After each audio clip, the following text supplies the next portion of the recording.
Israel Hamas युद्ध शुरू होने से पहले मिडिल ईस्ट में एक ऐतिहासिक घटना होने जा रही थी।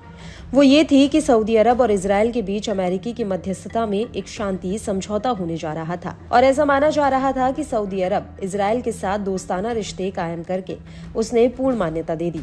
और इससे पहले इजराइल के 2 मंत्रियों ने भी सऊदी अरब का दौरा किया था, लेकिन 7 अक्टूबर 2023 को हमास ने इजराइल के ऊपर हमला किया और ये पूरी बातचीत पटरी से उतर गई, क्योंकि ईरान मिडिल ईस्ट में ऐसा बिल्कुल नहीं चाहता है कि इजराइल और सऊदी अरब के रिश्ते दोस्ताना हो जाएं।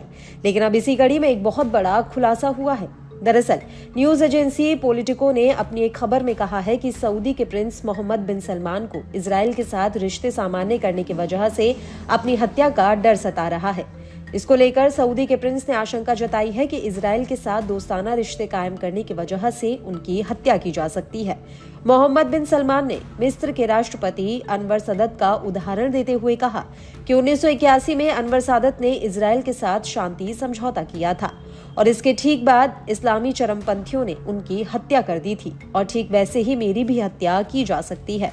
हालांकि सऊदी प्रिंस ने ये जरूर साफ कर दिया कि इजराइल के साथ किसी भी तरह के शांति समझौते में एक फिलिस्तीनी राज्य का रास्ता जरूर शामिल होगा, लेकिन इजराइल के मौजूदा प्रधानमंत्री लंबे समय से सऊदी अरब के साथ रिश्ते सामान्य करना चाहते हैं, लेकिन वो एक आजाद फिलिस्तीनी देश के खिलाफ हैं। वहीं दूसरी तरफ सऊदी के प्रिंस ने इजराइल के साथ शांति समझौते के बदले अमेरिका से मांग की है कि वो उनकी सुरक्षा सुनिश्चित करने के लिए कड़े कदम उठाए और फिलिस्तीनी राज्य को लेकर भी सऊदी प्रिंस ने गहरी चिंता जताई है। वहीं इस मामले से वाकिफ एक सूत्र का कहना है कि सऊदी प्रिंस ने इस बात को भली भांति जाहिर किया है कि वे सऊदी और मिडिल ईस्ट की जनता फिलिस्तीन के मौजूदा हालातों को लेकर गहरी चिंता में है।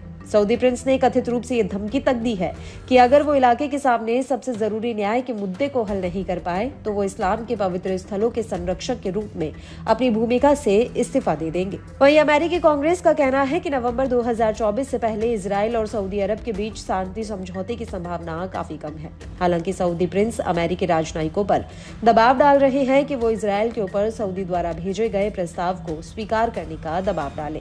दरअसल सऊदी अरब ने अमेरिका के एक नागरिक परमाणु फैसिलिटी बनाने की शर्त रखी है। इसके बदले में वो इजराइल को पूर्ण मान्यता देने और अपनी सुरक्षा को सुनिश्चित करना चाहते हैं। इसी कड़ी में अमेरिका ने सऊदी को एक बहुत बड़ी राहत दी है। साल 2021 में अमेरिका ने मानवाधिकारों की चिंता को लेकर सऊदी को दी जाने वाली ऑफेंसिव हथियारों की खेप रोक दी थी, जिसे अब दोबारा से चालू कर दिया गया है।